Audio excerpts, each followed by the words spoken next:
Right, I've had a single day off from work, so I couldn't get a quick night in, so I've decided to invite Alex, our media guy, down to do a bit of filming on a few stretches of the Sheffield Canal.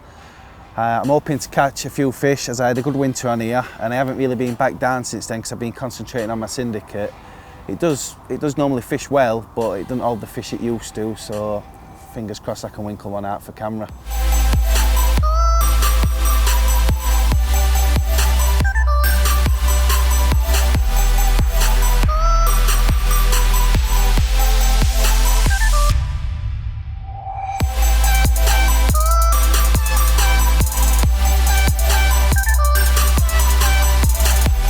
Right, we're down on Sheffield Canal today, and I'm just going to talk a little bit about the bait I'm using and why I'm using it.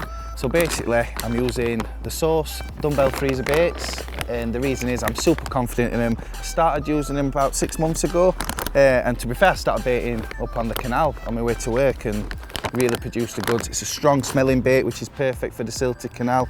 And all I'm going to do is I'm just going to crumb a couple of those up. I'm not making large amounts of bait because I'm just sprinkling it in, so I'm going to put it in a little bag so I can either take the bag home and freeze it if I don't use it, or mix it up little and often. So I think that's the best way to do it instead of making a big bucket of bait before you come and wasting it really. So I'm going to put a few handfuls of those in.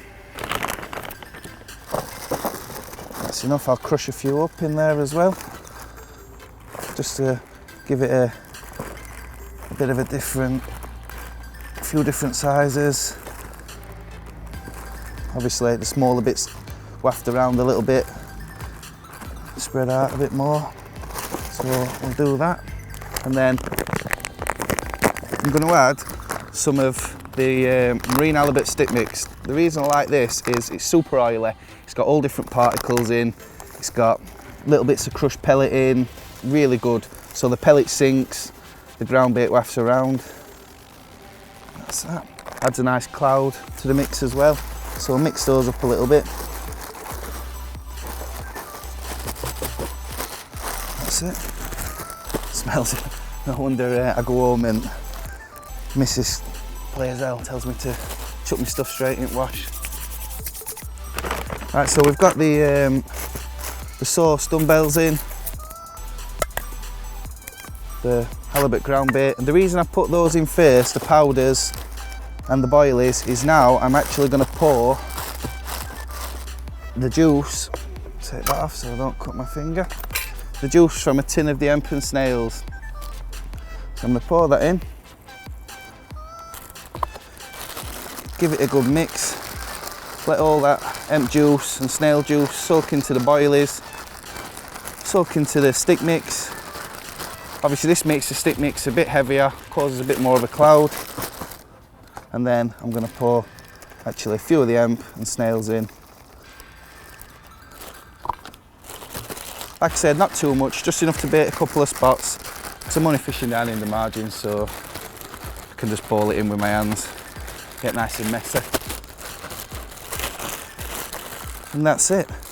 That's my canal mix that I bait up with. As you can see, all the ground bait sticking to the dumbbells, the hemp, it's all soaking in nice, and that's perfect for just baiting the margin spots up.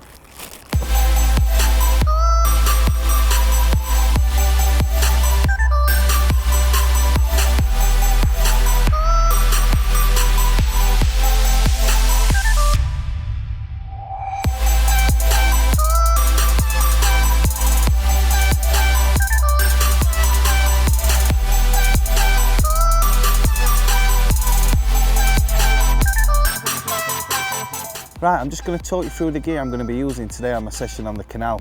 I've decided to use the trusty 10-foot Tribal velocity rod. I've been using this for about 2 months now, really impressed with it. Obviously with most of my fishing being on small intimate waters and at close quarters, often my casts are underarm casts. So having a nice lightweight balanced setup means my underarm flicks are a lot more accurate and I can get it on the spot a lot easier. Obviously fishing the small waters like the canals and my intimate syndicate waters, I need something that is shorter in the length, because obviously casting, I don't need 12-foot rods. the 10-foot length's perfect for the canal because obviously I've got bikes coming down up here, people walking up and down, and it just tucks straight away on the bank, no worries. Even though the 10-foot velocity's got a 3-pound test curve, it's still perfect for playing fish. The tip's lovely, so you won't suffer from up pulls, but it's still got enough backbone to keep it away from any snags. Knowing this canal, it'll probably be a trolley, so I'll have to keep it away from that. But yeah, it's absolutely perfect for the job. The other thing as well, in some sections of the canal, there's some overhanging trees and stuff, and sometimes when I'm netting fish, the 12-foot rods can get in the way. This 10-foot is perfect for the job.